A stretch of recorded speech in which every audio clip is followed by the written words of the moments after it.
hashtag Women's March got started following the presidential election in 2016 of Donald Trump. A lady named Teresa Shook from Hawaii created a Facebook event for a march on Washington in protest not so much of the president's election, but of his policies, the comments he made that were anti-women, anti-openness, so to speak. The original protest date was set for January the 21st, 2017. From Teresa's original event, it snowballed into national events. People across the country making more Facebook pages, more events with plans for protests in other parts of the country, not just Washington, D.C. And from there, it went international. All 7 continents ended up having a protest. And it wasn't, we hate Trump. It was, we are women. We're fighting for what we believe in against a president who's making comments that are very anti-women.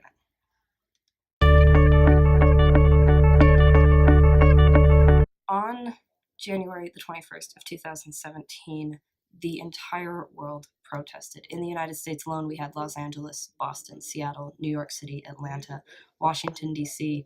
Outside, we had London, Rome, Paris. Washington, D.C.'s original march anticipated between maybe 200, 300,000 people, and they ended up having between 500,000 and 1 million people. It was the single largest political protest on record in the United States, and just in the United States alone, across all 50 states, between 3.3 and 4.6 million people showed up for the women's marches across the country. Across the world, over 7 million people joined in protest. All 7 continents got represented. Antarctica was represented by the scientists there. We had protests in Peru, Turkey, India, Thailand, South Korea, Costa Rica. Across the world, everyone protested. It was a fantastic display of political unity.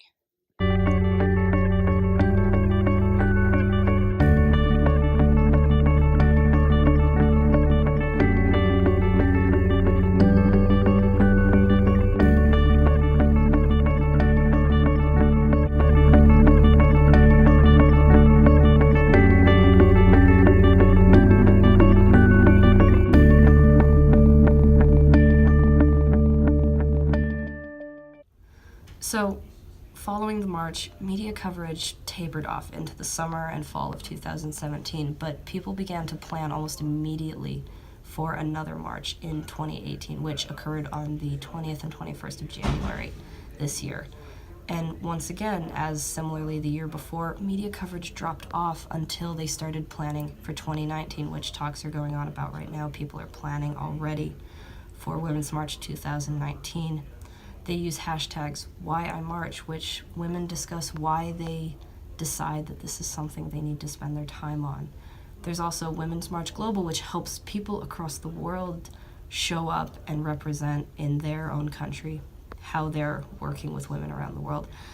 The only kicker with the hashtag Women's March is their message is a little confusing because women are half the population of the planet. There's so very many issues, from body rights to wages to healthcare to everything, that their message can get kind of mushed and skewed while they're trying to cover so much for all the women around the world. But overall, the hashtag has maintained itself. It just swings with the seasons as the event comes and goes each year.